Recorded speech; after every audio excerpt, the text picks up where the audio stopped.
Here's President Obama in Southern California out to talk about this to reporters there and about his constitutional duty to nominate a replacement. Let's listen. These past 2 days, I have hosted foreign leaders here before.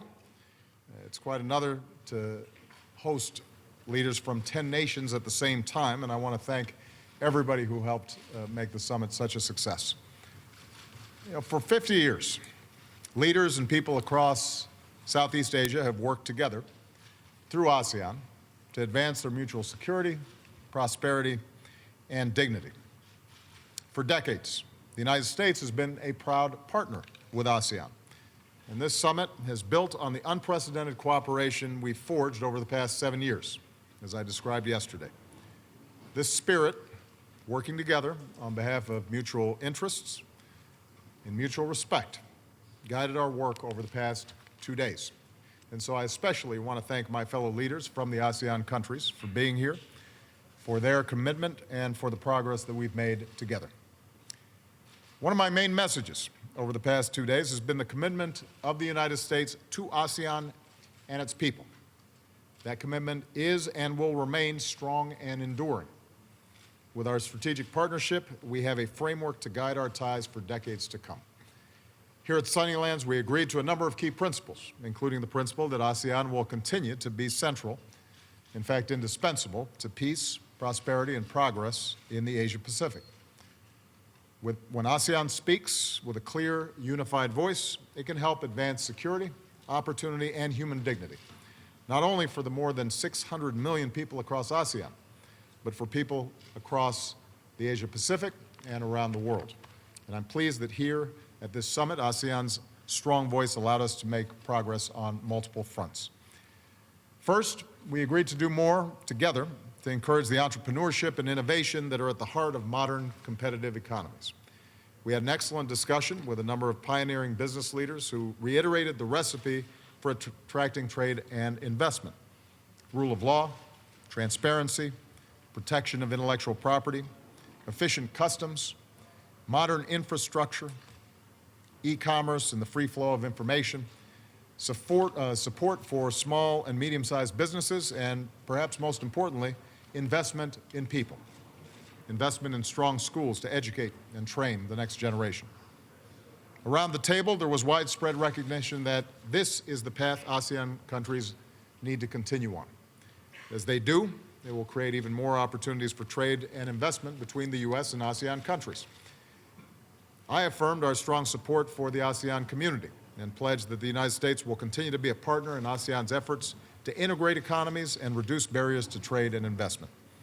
I'm also announcing a new initiative, U.S.-ASEAN Connect, a network of hubs across the region to better coordinate our economic engagement and connect more of our entrepreneurs, investors, and businesses with each other.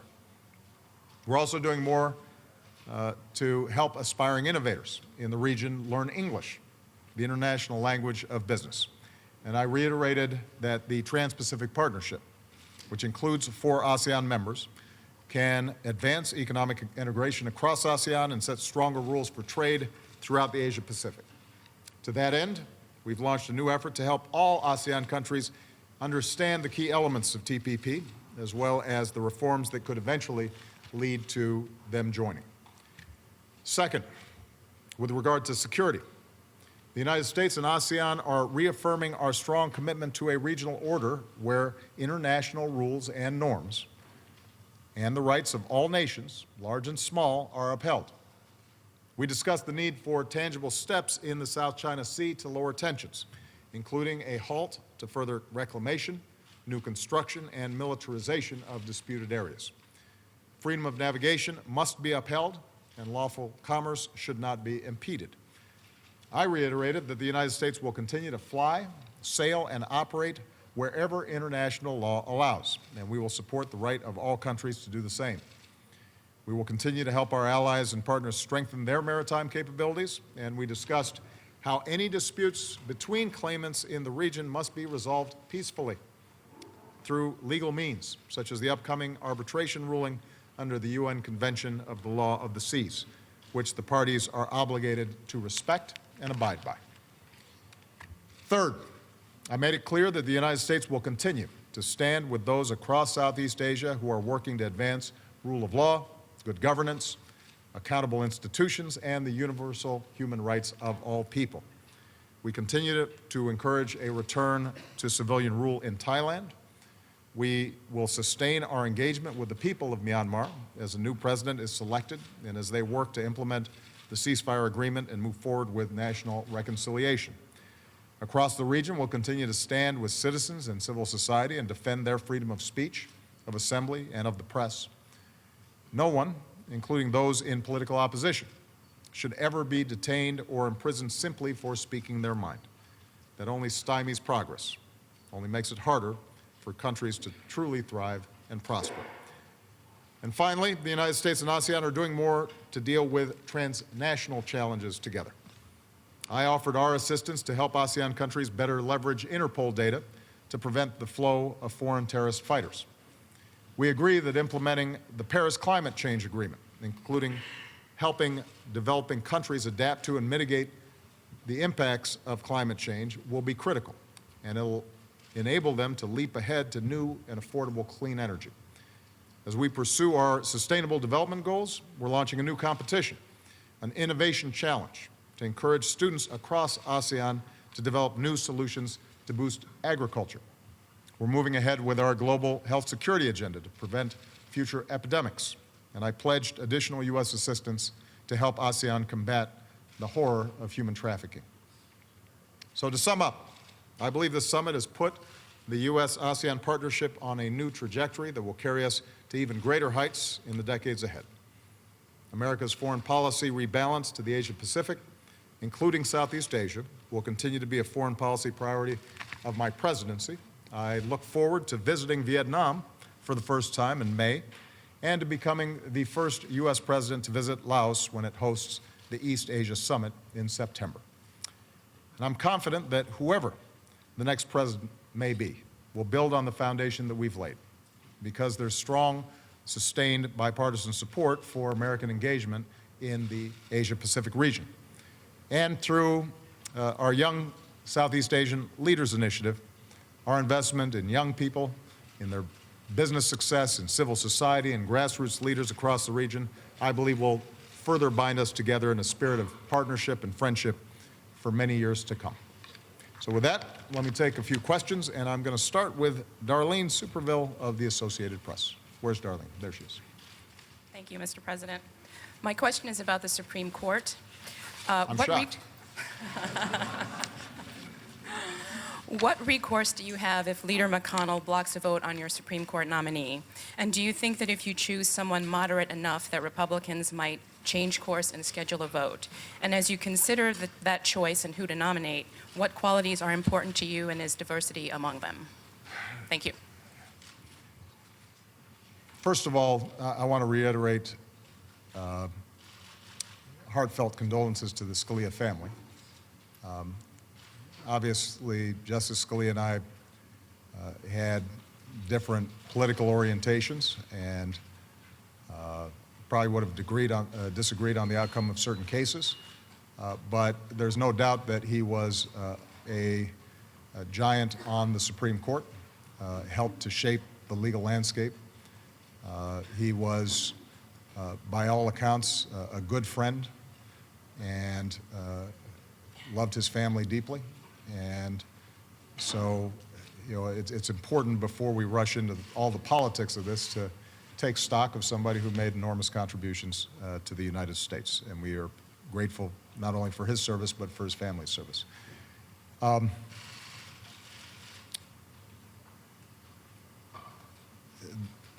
Constitution is pretty clear about what is supposed to happen now.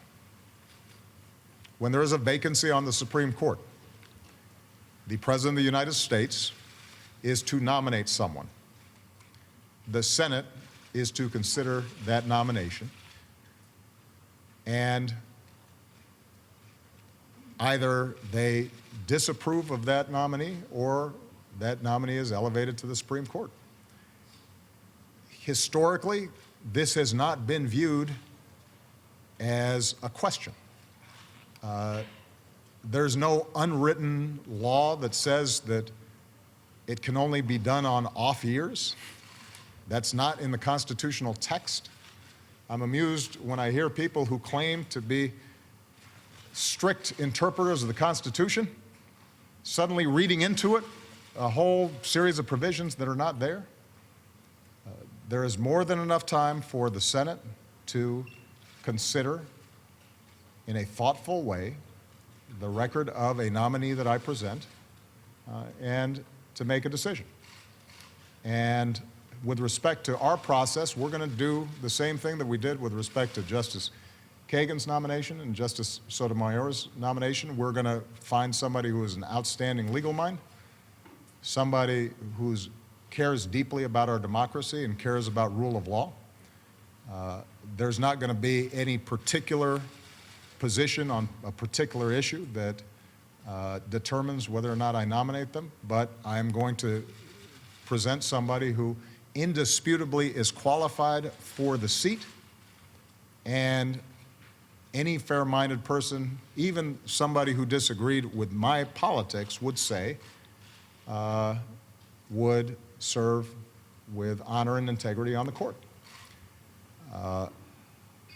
Now, part of the problem that we have here is we've almost gotten accustomed to how obstructionist the Senate's become when it comes to nominations. I mean, I've got 14 nominations that have been pending that were unanimously approved by the Judiciary Committee. So Republicans and Democrats on the Judiciary Committee all agreed that they were well qualified for the position. And yet we can't get a vote on those individuals. So in some ways, this argument is just an extension of what we've seen in the Senate generally, and not just on judicial nominees. The basic function of government requires that the President of the United States, in his or her duties, has a team of people, cabinet secretaries, assistant secretaries, that can carry out the basic functions of government. It requires, the Constitution requires, that we appoint judges so that they can carry out their functions as a separate branch of government. And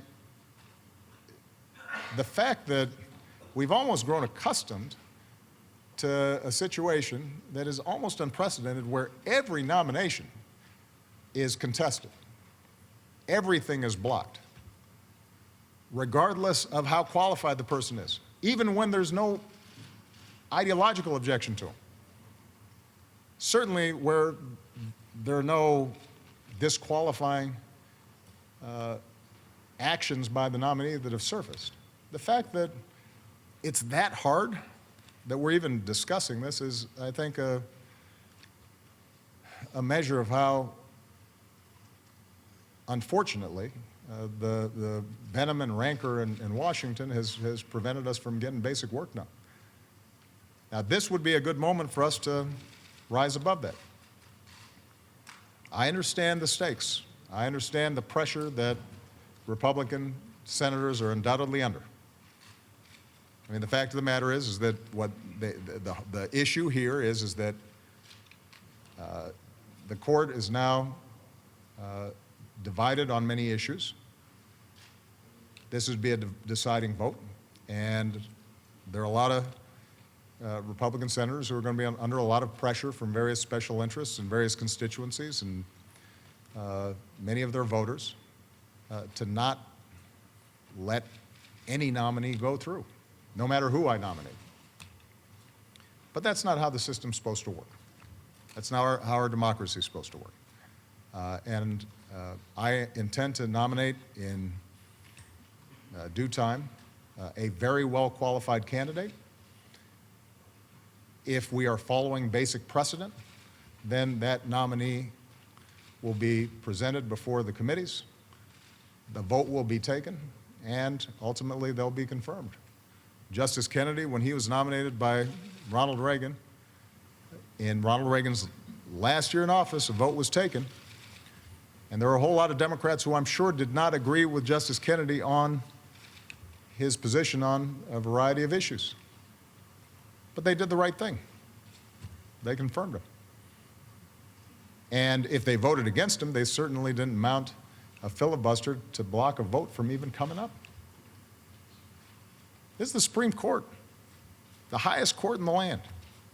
It's the one court where we would expect elected officials to rise above day-to-day politics. And this will be the opportunity for senators to do their job. Your job doesn't stop until you're voted out or until your term expires. I intend to do my job between now and January 20th of 2017. I expect them to do their job as well. All right. Let's see who we got here. Jeff Mason. Thank you, Mr. President. Following up on that, should we interpret your comments just now that you are likely to choose a moderate nominee? Would you consider? No. Okay. I don't know where you found that. You shouldn't assume anything about the qualifications of the nominee other than they're going to be well qualified. All right. Okay. Following up, Yes. would you consider a recess appointment if your nominee is not granted a hearing? I think that we have more than enough time to go through regular order, regular processes. I intend to nominate somebody, to present them to the American people, to present them to the Senate. I expect them to hold hearings. I expect there to be a vote. That means no recess Full appointment. stop. And lastly, as long as we're doing this in a row, how do you respond to Republican criticism that your position is undercut by the fact that you and other members of your administration who were in the Senate at the time tried to filibuster Judge Alito in 2006? You know, look, I think what's fair to say is that how judicial nominations have evolved over time is not historically the fault of any single party. This has become just one more extension of politics. And there are times where folks are in the Senate and they're thinking, as I just described, primarily about, is this going to cause me problems in a primary? Is this going to cause me problems with supporters of mine? And so people take strategic decisions. I understand that. But what is also true is Justice Alito's on the bench right now. I think that historically, if you look at it, regardless of what votes particular senators have taken, there's been a basic consensus, a basic understanding that the Supreme Court's different. And each caucus may decide who's going to vote where and what, but that basically you let the vote come up and you make sure that a well-qualified candidate is able to join the bench, even if you don't particularly agree with them. And my expectation is that the same should happen here. Now, this will be a test, one more test, of whether or not norms, rules, basic fair play can function at all in Washington these days. But I do want to point out, this is not just the Supreme Court. I mean, we have consistently seen just a breakdown in the basic functions of government because the Senate will not confirm well-qualified nominees, even when they're voted out of committee, which means that they're voted by both parties without objection. And we still have problems because there's a certain mindset that says we're just going to grind the system down to a halt. And if we don't like the president, then we're just not going to let him make any appointments. We're going to make it tougher for the administration to do their basic job. We're going to make sure that ambassadors aren't seated, even though these are critical countries and that may have an effect on our international relations. We're going to make sure that judges aren't confirmed, despite the fact that Justice Roberts himself has pointed out there's emergencies in courts around the country because there are just not enough judges and there are too many cases, and the system's breaking down. So this has become a habit, and it gets worse and worse each year. And it's not something that I have spent a huge amount of time talking about because, frankly, the American people on average, they're more interested in gas prices and wages and issues that touch on their day-to-day lives in a more direct way. So it doesn't get a lot of political attention. But this is the Supreme Court, and it's going to get some attention. And we have to ask ourselves as a society a fundamental question, are we able to still make this democracy work the way it's supposed to, the way our founders envisioned it? And I would challenge anyone who purports to be adhering to the original intent of the founders, anybody who believes in the Constitution, coming up with a plausible rationale as to why they would not even have a hearing for a nominee made in accordance with the Constitution by the President of the United States, with a year left practically in office. It's pretty hard to find that in the Constitution. All right? You've gotten at least, you've gotten 4 now, Jeff. Tolu. Thank you, Mr. President. 2 different topics. First, on Syria. Yeah. Last year, when President Putin was about to enter into Syria, you said that he was doing so from a position of weakness, and that he would only get himself involved in a quagmire there. Now, with Aleppo about to fall, it seems like President Putin is basically getting one of his goals, which is to bolster Assad and to take out the rebels, which the U.S. is backing. How do you respond to critics who say that you have been outfoxed by Putin? And what is your plan if Aleppo does fall? Do you plan to step up military action to help the rebels in Syria, who you have said are key to taking on ISIS?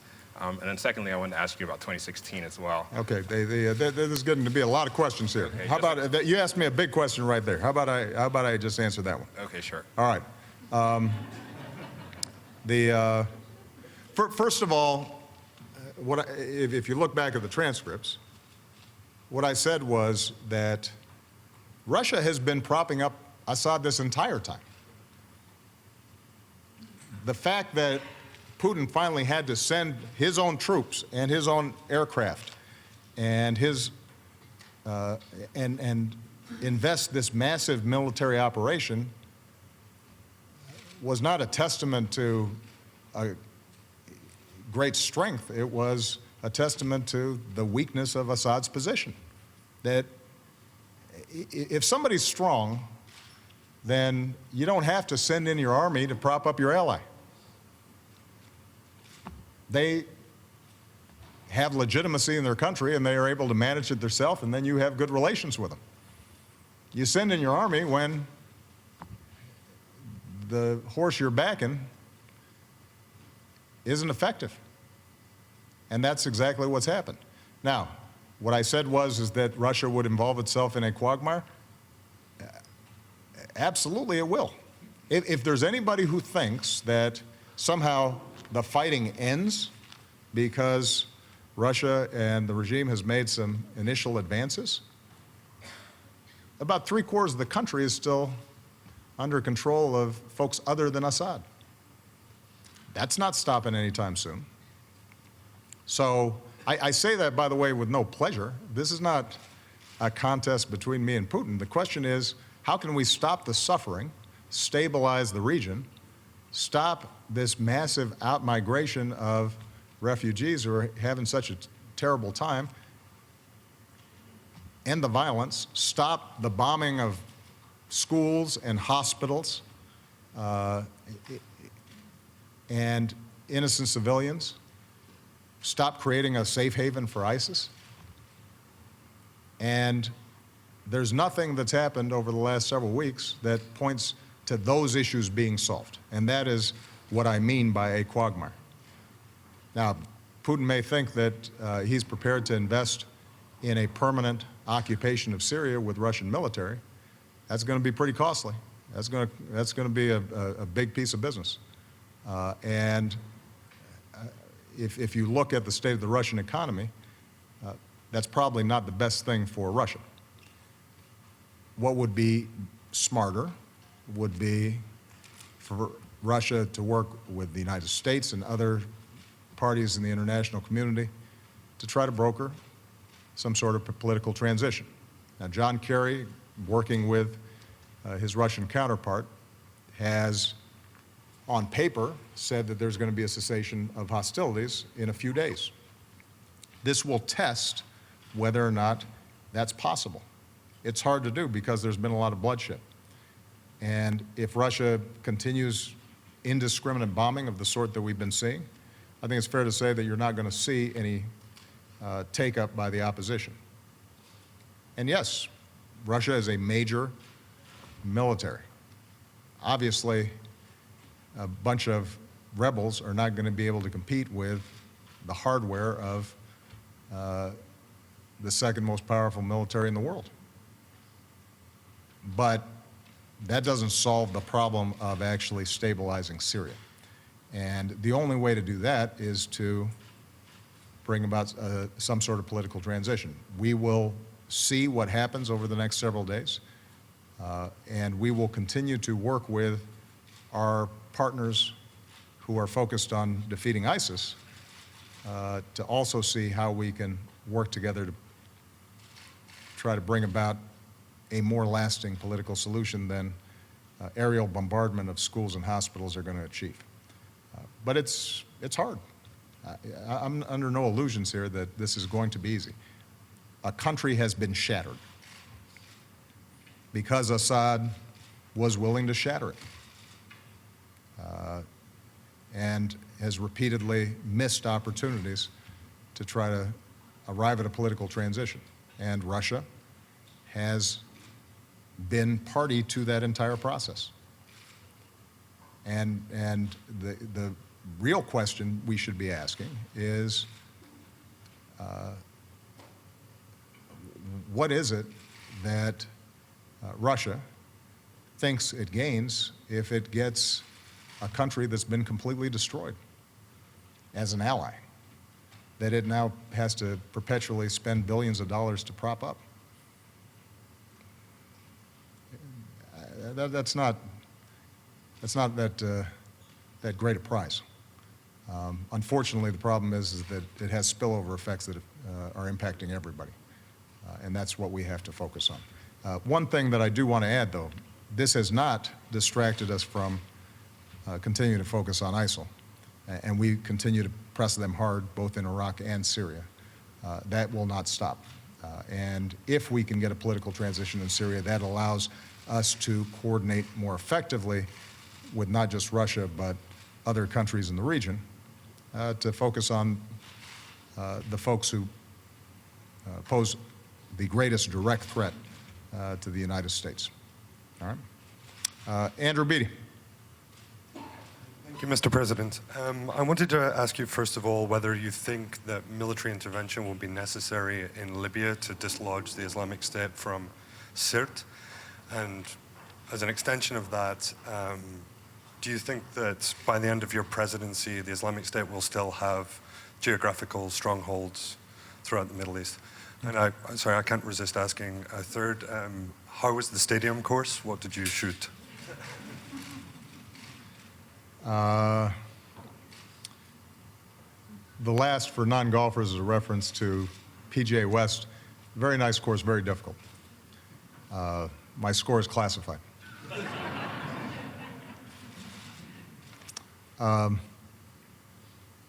With respect to Libya, I have been clear from the outset that we will go after ISIS wherever it appears, the same way that we went after al-Qaeda wherever they appeared. And the testament to the fact that we are doing that already is that we took out ISIS, one of ISIS's most prominent leaders in Libya. We will continue to take actions where we've got a clear operation and a clear target in mind. And we are working with our other coalition partners to make sure that as we see opportunities to prevent ISIS from digging in Libya, we take them. At the same time, we're working diligently with the United Nations to try to get a government in place in Libya. And that's been a problem. You know, the tragedy of Libya over the last several years is Libya has a relatively small population and a lot of oil wealth and could be really successful. They are divided by tribal lines and ethnic lines, power plays. There is now, I think, a recognition on the part of a broad middle among their political leadership that it makes sense to unify so that there is just some semblance of a state there. But extremes on either side are still making it difficult for that state to cohere. If we can get that done, that will be enormously helpful because our strong preference, as has always been the case, is to train Libyans to fight. And the good news in Libya is that they don't like outsiders coming in telling them what to do. There's a whole bunch of constituencies who are hardened fighters and don't ascribe to ISIS or their perverted ideology, but they have to be organized and can't be fighting each other.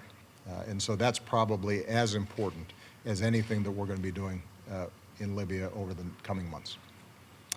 Carol Lee. Thank you, Mr. President. The Democratic race to replace you has gotten pretty heated lately, and you have Hillary Clinton saying that, or at least casting herself as the rightful heir to your legacy and the candidate who will be the keeper of your legacy, while also saying that Bernie Sanders has been disloyal to you. Is she right? Well, you know, that's the great thing about primaries is everybody's trying to differentiate themselves. When in fact, Bernie and Hillary agree on a lot of stuff and disagree pretty much across the board with everything the Republicans stand for. So, you know, my hope is that we can let the primary voters and caucus goers have their say for a while, and let's see how this thing plays itself out. You know, I know Hillary better than I know Bernie because she served in my administration and she was an outstanding Secretary of State. And you know, I suspect that on certain issues, she agrees with me more than Bernie does. On the other hand, there may be a couple issues where Bernie agrees with me more. I don't know. I haven't studied their positions that closely. Here's what I have confidence in, that Democratic voters believe in certain principles. They believe in equal opportunity. They believe in making sure that every kid in this country gets a fair shot. They believe in making sure that economic growth is broad-based and everybody benefits from it. And if you work hard, you're not in poverty. They believe in preserving a strong safety net through programs like Social Security and Medicare. They believe in a foreign policy that is not reckless, that is tough and protects the American people, but doesn't shoot before it aims. They believe in climate change. They think science matters. They think that it's important for us to have some basic regulations to keep our air clean and our water clean, and to make sure that banks aren't engaging in excesses that can result in the kind of thing that we saw in 2007, 2008. So there's a broad convergence of interests around those issues. I think what you're seeing among Democrats right now is a difference in tactics, trying to figure out how do you actually get things done? How do you actually operate in political environment that's become so polarized? How do you deal with the power of special interests? And frankly, how do you deal with a Republican Party right now that has moved so far to the right that it's often hard to find common ground? And so that's, I think, the debate that's taking place right now. It's a healthy debate. Ultimately, I will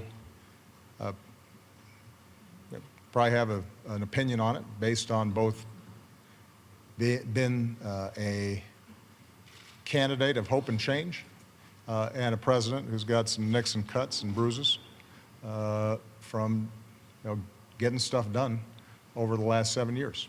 But for now, I think it's important for Democratic voters to express themselves and for the candidates to be run through the paces. The thing I can say unequivocally, Carol, is I am not unhappy that I'm not on the ballot.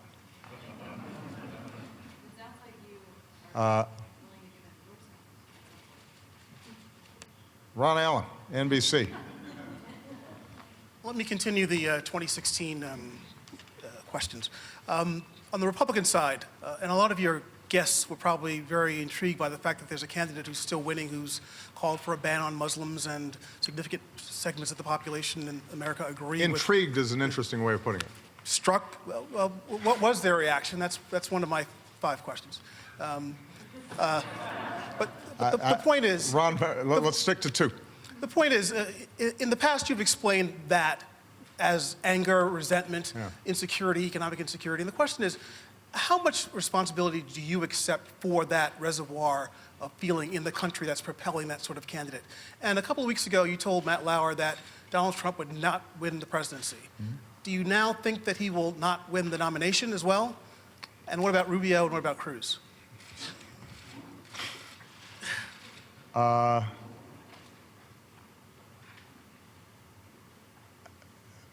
I think foreign observers are troubled by some of the rhetoric that's been taking place in these Republican primaries and Republican debates. I don't think it's restricted, by the way, to Mr. Trump.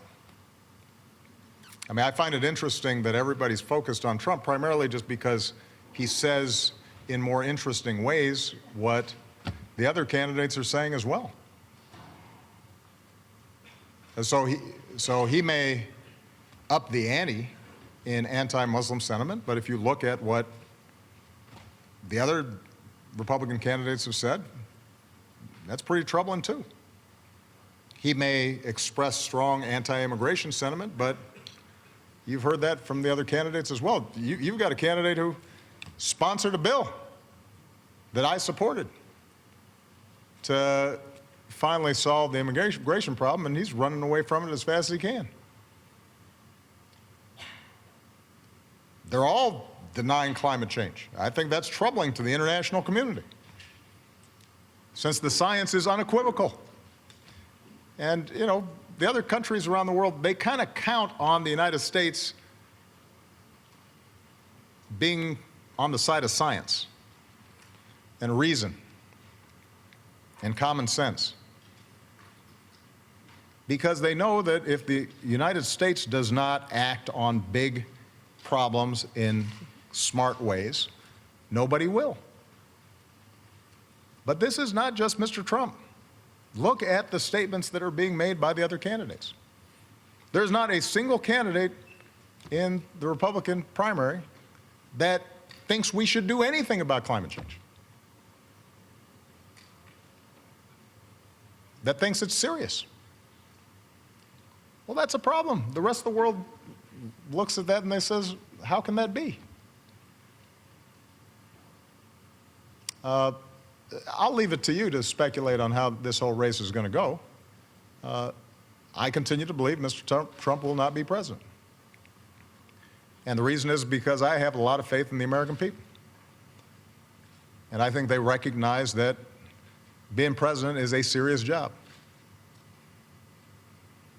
It's not hosting a talk show or a reality show. It's not promotion. It's not marketing. It's hard. And a lot of people count on us getting it right. And it's not a matter of pandering and doing whatever will get you in the news on a given day. And sometimes it requires you making hard decisions even when people don't like it. And doing things that are unpopular. And standing up for people who are vulnerable but don't have some powerful political constituency.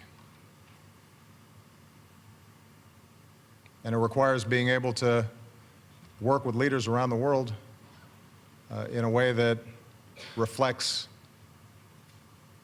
the importance of the office and gives people confidence that you know the facts and you know their names and you know where they are on a map and you know something about their history. And you're not just going to play to the crowd back home because they have their own crowds back home and you're trying to solve problems. And so, yeah, during primaries, people vent and they express themselves, and it seems like entertainment, and oftentimes it's reported just like entertainment. But as you get closer, reality has a way of intruding. And these are the folks who I have faith in, because they ultimately are going to say, whoever's standing where I'm standing right now has the nuclear codes with them and can order 21-year-olds into a firefight and have to make sure that the banking system doesn't collapse and is often responsible for not just the United States of America, but 20 other countries that are having big problems or are falling apart and are going to be looking for us to do something. And the American people are pretty sensible. And I think they'll make a sensible choice in the end. All right? Thanks, everybody. Thank you.